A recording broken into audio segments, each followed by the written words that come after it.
पुण्यात्माओं,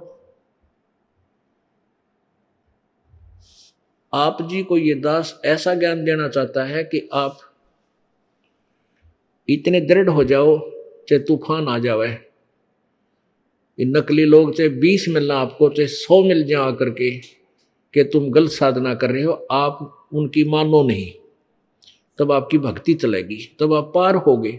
इसलिए आपको रह रह कर यहाँ बुलाया जाता है और ये ज्ञान सुनाया जाता है, आपके हृदय में फीड किया जाता है कि आप इस ज्ञान से परिपूर्ण हो जाओ। और फिर आप क्या करोगे? आप परमात्मा की ऐसी लीला है कि ये ज्ञान शुरू होते ही, अंदर अंदर प्रवेश होते ही, हृदय में दसते ही, फिर आप अन्य को ढूंढते हो कि कौन सुने मेरे ज्ञान को, हमारे भगवान के ज्ञान को। तो ऐसे ही एक विस्फोट होगा कुछ दिनों में। धीरे धीरे जनसाधारण को आप भी समझाओगे, सब धीरे धीरे ऐसे हम अपने ज्ञान का फैलाव करेंगे। सत्य सच्चाई, सच्चा ज्ञान है। तो इसलिए आपको बुलाया जाता है कि आप परमात्मा से परिचित हो जाओ दृढ़ता के साथ।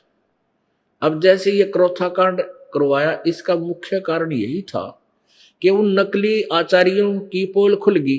वो अपने ग्रुप को, आर्य समाज की आत्माओं को मूर्ख बनाए बैठे हैं। और आज भी मानने उनको तक ये ज्ञान नहीं जाने देना चाहते थे कि सत्यार प्रकाश नामक जो पुस्तक है उसमें कोरी बकवाद भर रखी है, कोरी झूठ का बकवाद, ना कोई अध्यात्म ज्ञान, ना कोई व्यवहार का ज्ञान। तो इस दास का उद्देश्य ये था कि जब ये सत्यार प्रकाश या कोई किसी अन्य ऋषि के अनुभव की पुस्तक उन्होंने अपना अनुभव लिखकर समाज में पेश कर दिया, इससे सिद्ध है कि उसको इतना ज्ञान था। और ये दास ये चाहता है कि पहले आप उन्हीं के ज्ञान से परिचित हो जाओ। वो तुम्हें के दे के जा रहे हैं और अपने वेद, वो खजाना क्या बता रहे हैं, इन दोनों से तुलना होने से तुम वहां से हट पाओगे। और कोई दास का उद्देश्य किसी की आलोचना करना नहीं है। और आलोचना वो होती है झूठी कपटी कपट करे, और जो की तो पढ़ कर सुनावा, लिख लेख लिखे, फोटो कॉपी करके दिखावा, फिर भी नहीं माने हुए। तो वो थे वो नकली व्यक्ति जो समाज के शत्रु हैं। वो नहीं, उन्होंने कोई किसी से लेना देना नहीं, माँ भगवान से ना समाज से। वो तो अपना उल्लू सीधा रखे हैं कि तुम्हारा पद बरकरार रहे, दुनिया को गुमराह करे। तो उन्होंने ये चाल चली थी, और जिसके कारण उसने इन्होंने मुख्यमंत्री जी भी उसी ग्रुप का बन गया। इनका बैड लक, इस मुख्यमंत्री का दुर्भाग्य कि वो इसे मौके में आ गया जब ये कुश्ती शुरू हो रही थी।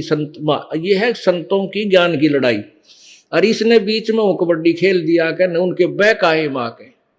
इन झूठा ने इतना भ्रमित कर दिया उस मुख्यमंत्री जी को कि उसने इन झूठों को सच्चा मान लिया और क्रोथा कांड करा दिया।